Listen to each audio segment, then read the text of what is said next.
Mazhab itu satunya tetap kalam wahid. Makanya di kalam wahid gitu kan, Mazhab. Walaupun itu bara saya sudah mengucapkan saya masuk bara dari keyakinan, tapi sebab dari keyakinan dia itu kadang bara malu untuk menyakiti dia. Bukannya dia punya kesaktian, dia orang pasrah tinggi. Masuk bara akhirnya bara itu nggak mau menyakiti dia, selamat. Jadi dia nggak peduli dan dia itu nggak mengenal tentang keramat, karomah apa nggak pikiran itu. Hanya dia itu keyakinan yang tinggi dan sesuai dan ranah kalam wahidnya itu toh. Akhirnya tadi itu suatu keajaiban itu ada. Itu karena saking dia yakin dan dia menetapi kalam wahid. Kalam wahid itu kalam yang sudah ditumpahkan dan dilakukan. Walaupun itu bara ya. Tapi memang dia punya modal yakin yang tinggi tadi itu loh. Yang yakin sih. Begitu. Soalnya di pelajarannya tasawuf itu sedikit ragu, percuma gagal. Sedikit ragu, sedikit gak yakin gagal. Sedikit aja itu, kemudian kamu ragu sedikit gak usah. Kalau di tasawuf gitu, percuma, sakit nanti kamu. Karena itu kayak keyakinan yang gila kok. Keyakinan yang sepenuhnya, sepenuhnya. Itu tasawuf.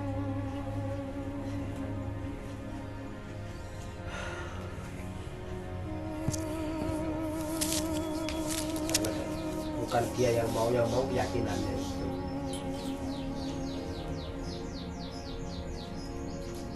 Rekod jalan ke tasawufan tuh disuruh memisahkan itu, asal-asalkan akal pikiran. Bukan mematikan ya, pingsankan dulu. Susah tuh pingsan, akhirnya ditinju dulu. Kuat, dengan permasalahan yang besar kena kon, kan pingsan. Nah itu baru bisa dibentuk. Cetak.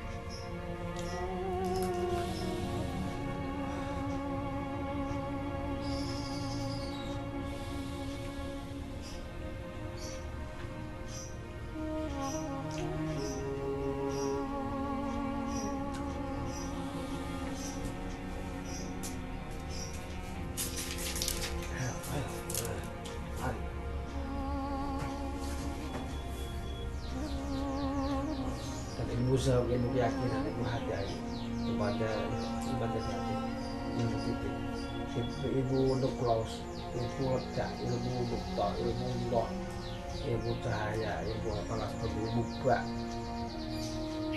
itu memang ilmu yang ketika masih efektif otak atau pikirannya itu gak efektif, gak bisa tuning. Orang-orang jantan itu kadang merubah sesuatu nakal dia. Ada orang dia nggak ngerti karena dia lihat dan dia kasihan orangnya. Di emperan itu, atau dia merusak, dikunci gitu. Kayaknya nggak di situ sih. Pertamanya sakit-sakit berat, orangnya nggak ngerti. Bahkan tapi mau dia orang gila kok. Selama berapa bulan atau setahun ketemu lagi.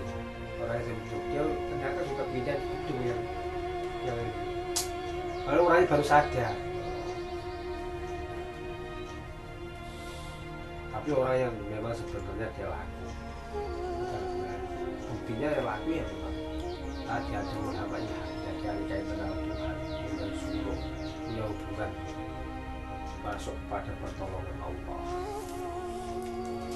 Penyambungnya tuh yakin kok. Gak yakin apalagi ada tendensi pengen mengukur itu semua. Yakin ya yakin. Karena orang-orang begitu ibaratnya nyambung kabel itu ya ada gesekan gitu. Iya kan? Remet-remet itu. Membuat lubang aja itu ada suatu kedoliman kalau nggak paham. Karena tabu, dibur, atau dulu.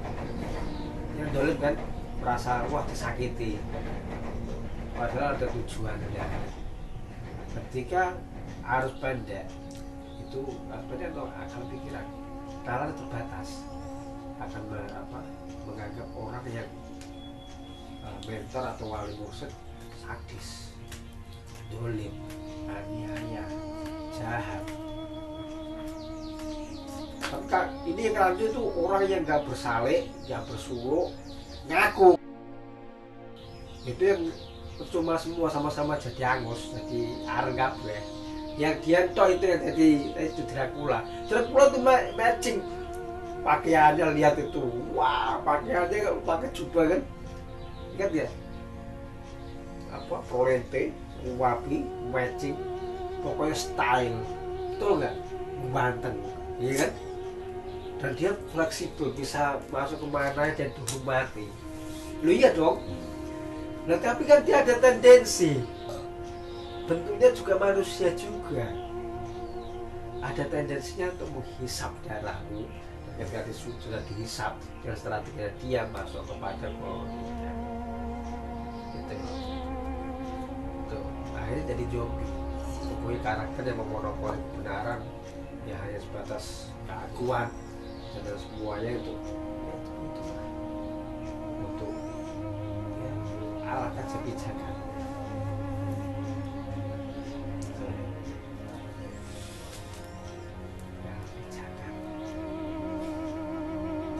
Beda, yang satu punya sulu itu yang manusia seutuhnya, bentuknya manusia seutuhnya, dan dia memang sebenarnya alfa, tidak ada tendensi untuk menghisap.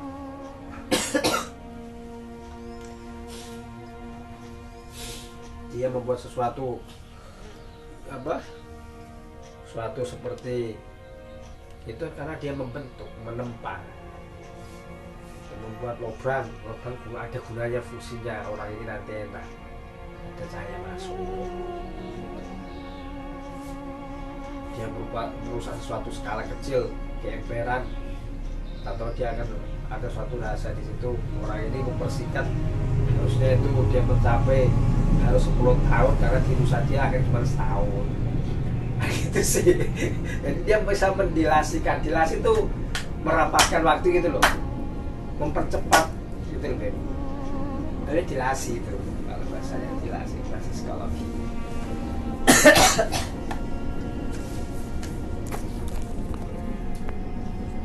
Tapi kalau yang enggak punya sale, enggak punya suluk, enggak punya usluk, ini loh, Beb, paling gampang, paling mudah. Mau congornya, mulutnya, cangkeme, ngomong wae, ngaku wae, terserah. Tapi yang penting punya bukti autentik, punya bukti yang jelas, terbukti, kelihatan ada usulnya enggak. Itu satu-satunya bukti dari zaman dulu sampai akhirih, sampai kiamat. Kalau memang pelaku riadoh ijtihad sebagai diri bersalin, itu memang bersalin menuju usluk, lewatnya itu sulu itu masuk, perintah masuk kepada pertolongan Allah atau ketahuan Allah, gitu loh. Akhirnya di situ mas satunya Allah ada, karena Ruhullah nanti ada hak, Ruha itu ada dokter, Allah di tengah-tengahnya, di bawahnya nanti ada donor, di bawahnya ada Ruh, dan di dirinya itu namanya ada Suman, gitu sih. Allah di tengah-tengahnya wasato, titik alaihi salam. Karena kalau nggak kamu pakai sandaran alaihi salam itu, otak nggak jangkau ya. Wa alif lam ha, lam jalalen, horizontal, vertikal gitu loh, paham nggak? Itu mau congkor kayak apapun, macam kayak temen-temenmu ngaku kayak apapun, nggak ada uslubnya, itu bohong, palsu, budaya tidak dibolehkan. Apa bedanya uslub dan karya ilmiah? Beda. Tidak banget.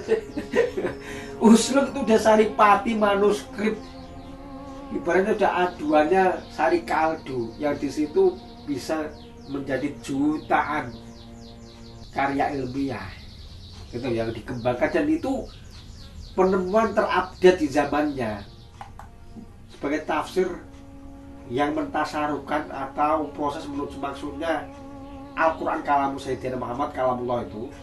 Di zamannya itu ada suatu warasatul anbiya wal mursalin, yang itu ulama al-mahdi yang bisa memberi petunjuk itu. Makanya saya bilang ulama al-mahdi itu usul. Kalau ulama dunia kan ada 3, namanya malaka. Kalau ulama su, karena dia imamnya, makmumnya kepada tekstil balagoh, dia makmum kepada kitab mati. Itu kitab mati itu memang itu su, tak roh di jidatnya itu kan ada simbol kafaroh itu dajjal. Itu bukan burung, itu memang kaidah. Kalau tarekat itu malakah, hanya rasa, di situ yang tahu cuma dirinya dan tidak bisa untuk mengimplementasikan, gitu loh. Paham nggak? Paham nggak? Malakah itu Ya'juj Ma'juj. Ya'juj Ma'juj itu ya keluasannya dari Dajjal. Nah di tafsir Jalalain itu ada cerita Dzulkarnain itu sampai Dzulkarnain membangunkan dan tergantung keimanan hati itu. Dan ternyata ketika dipelajari itu nggak ada yang itu adalah Taqiyul Qaul, Aisul Bahri itu, Aisul Bahri gitu loh. Paham nggak? Yang memang dia itu ya Ya'juj Ma'juj kan dia berani di hakikat, nggak tersentuh oleh kekeliruan. Namanya hakikat kan surga, membangun surganya sendiri. Itu nih, membangun surganya sendiri dia hakikat ya nggak tersentuh, tidak mau melabuhkan kepada syari, plan medik, tata tertib.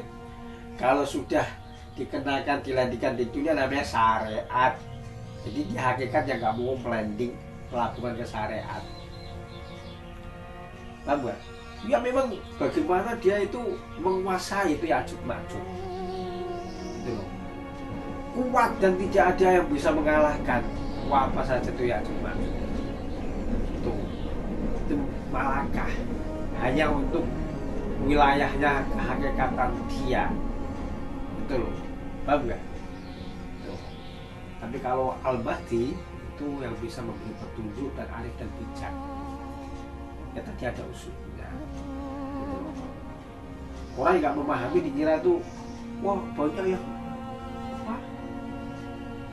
Dia ngerti atau punya usul, nggak sembarangan usul kok. Usul riadohnya ruh kejiwaan kok. Riadoh keruhiyahan, riadoh keragaan, kejasadan dan riadoh kejiwaan. Nah, gitu kan. Itu baru ada alma mater ketuhanan. Alma mater ketuhanan itu dialihkan internal Tuhan. Ulama ilhamnya ada, yang dinamakan ada bukti autentik usulnya ada. Usul tidak hanya sembarangan, itu ratusan usul. Dan itu bukan kemauan manusianya, itu fit dari Tuhan. Ilhamnya Tuhan, bukan ilhamnya manusia. Itu loh. Dan manusia yang ditempatnya namanya dapat ilhamnya. Gitu loh.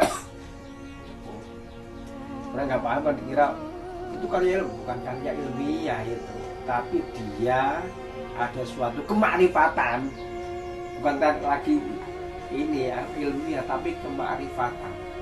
Kalau Syekh guru kita bilang ilmu yang tertinggi karena dari Tuhan, dari Allah, dan dia bisa menjawab segala apa yang menjadi persoalan. Manusianya dapat usul itu bukan kemauannya manusianya, karena dia dalam keadaan ahwal. Keadaannya dia itu seperti tidur panjang ya, tapi ruhnya sudah jalan kemana-mana, mengalami Isra Mi'raj. Ahwal ya ada yang 13 tahun, ada yang 9 tahun, ada yang 3 tahun. Kalau Saridin ya 9 tahun kan itu sih. Ada yang 1 windu itu begitu, gak sembarangan. Dan orang yang nggak paham kan ya begitu, apalagi.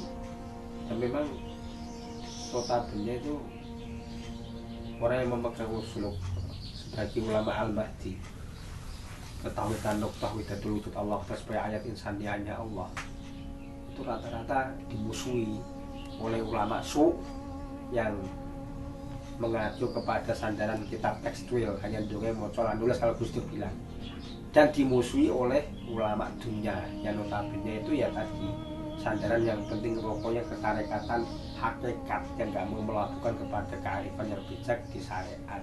Ya'juj Ma'juj ulama dunia. Ulama ada 3, ulama itu mengacu kepada logika kafaroh dajjal, dan ulama dunia itu mengacu kepada kehakikat yang penting memuja rasa atas kepentingannya dia dan golongannya tanpa memikirkan labuan atas bagaimana bermanfaat dan indah damainya dunia, hobinya perang demi kekuasaannya wilayah atas golongannya. Dan itu sih itu Ya'juj Ma'juj Malakah kan gitu. Terus ada ulama lagi namanya ulama yang menguasai ketauhidan utuh. Kalau tauhidan utuh ya wasato alaihi salam itu udah wujud Allah wahdah, ada ilhamnya, usupnya ada.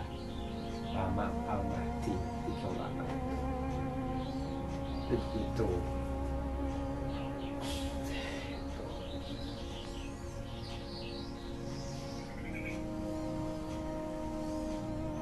Untuk apa sih ya memang untuk sebagai pencahaya bizamani, itu sebagai upgrade kalau dia itu sudah mengalami hidup sesudah mati dan dirinya hidup seperti mimpi, dan mimpinya dia itu ya dunia ini, dan matinya dia itu ya hidup yang abadi. Jadi apa yang dibicarakan tentang akhirat, tentang apa saja, tentang yang diusulnya itu nyata karena dia sudah mengalami. Gitu loh. Gitu ya. Dan di akhirat dia mempunyai rencana, sudah semuanya sudah dijalani dia kok. Nanti udah nggak melewati bangsa-bangsa selanjutnya. Namanya barza yang tetap kerangkengan roh, barza yang tempat keberadaan dan kebutuhan tempatnya, karena roh nggak butuh apa-apa. Jadi dia sudah semua pekerjaan perjalanan roh pada masanya menuju ilahnya sudah diringkes dijalani dia waktu di skala dunia, kan enak waktunya nggak lama. Setelah itu dia nanti kematian yang meninggalkan dunia, dia seperti tidurnya pengantin baru atau sudah akhirat ya gitu. Yang enggak begitu kan melewati banyak barza-barza gitu. Itu sama semuanya bagi saya itu barza itu kerangkengan tuh. Orang syarat kan pernah kan dengar kan? Orang yang ngalim, orang yang sudah ini hidup matinya itu seperti tidurnya pengantin baru. Setelah mengalami itu, tahu-tahu dia sudah di akhirat.